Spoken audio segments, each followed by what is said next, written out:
G11 में मौजूद है। आज हमारे पाकिस्तान तहरीक इंसाफ के वर्कर्स को मुकदमा नंबर 1032 और मुकदमा नंबर 933 थाना तरनौल और थाना कोसार में शनाख्त परेड के बाद इंसदाद दहशतगर्दी की अदालत में पेश किया गया। इसका बैकग्राउंड ये है कि 26 नवंबर 2024 में रावलपिंडी में भी हमारे वर्कर्स नाहा गैर कानूनी तरीके से अरेस्ट हुए। इस्लामाबाद में भी 2 दर्जन से ज़ायद मुकदमात में नाहा कर गैर कानूनी तरीके से अरेस्ट हुए। इसी तरह अटक के मुकदमात पर हमारे वर्कर जो पेशावर से आ रहे थे उनको अरेस्ट किया गया और 26 नवंबर से लेके मार्च 2025 तक 20 मार्च तक इनकी रिहाइयाँ हमने मुकम्मल कर दी। एक मुकदमे के बाद दूसरा मुकदमा, तीसरा मुकदमा, चौथा मुकदमा, 7 मुकदमे में मुख्तलिफ मुकदमात में इनको नाहक अरेस्ट किया गया। हमने बेलें करवाई और उसके बाद इस्लामाबाद पुलिस अटक के मुकदमे में यहाँ ले आई कि ये इस्लामाबाद में भी मौजूद थे। अनफॉर्चुनेटली जो शनाख्त परेड का प्रोसेस है जो सेक्शन 54 CRPC के तहत ना पुलिस ने प्रॉपर किया ना इंसदाद दहशतगर्दी ने किया, जिसके पादाश में फिर हमने क्रिमिनल रिवीजन फाइल किया जिसमें हम सारे मुखला उसमें मौजूद हैं।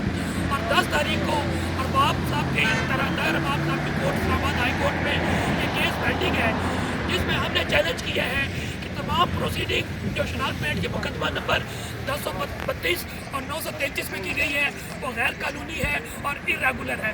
और इंशाल्लाह अगर वो हमारी क्रिमिनल रिवीजन वो अगर एक्सेप्ट हो जाती है तो ये सारी प्रोसीडिंग है वो गैर कानूनी हो जाएगी।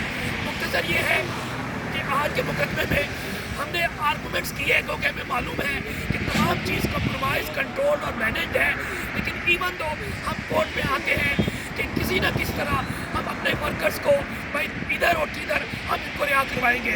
हमने आर्गूमेंट्स किए और कन्विंस भी कोर्ट हुई, लेकिन आधे घंटे के बाद अब आर्डर आए हैं तो उनको 4 दिन फिजिकल रिमांड में पुलिस के हवाले कर दिया गया है।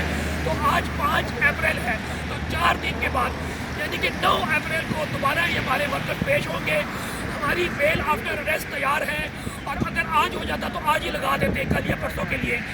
मुकाबला यकीनी तौर पे हमारा फाशिस्ट लोगों से है, लेकिन हमने हिम्मत नहीं हारी, वर्कर्स हमारे हिम्मत नहीं हारते बल्कि हौसले में थे। आज तमाम का पेश किया गया।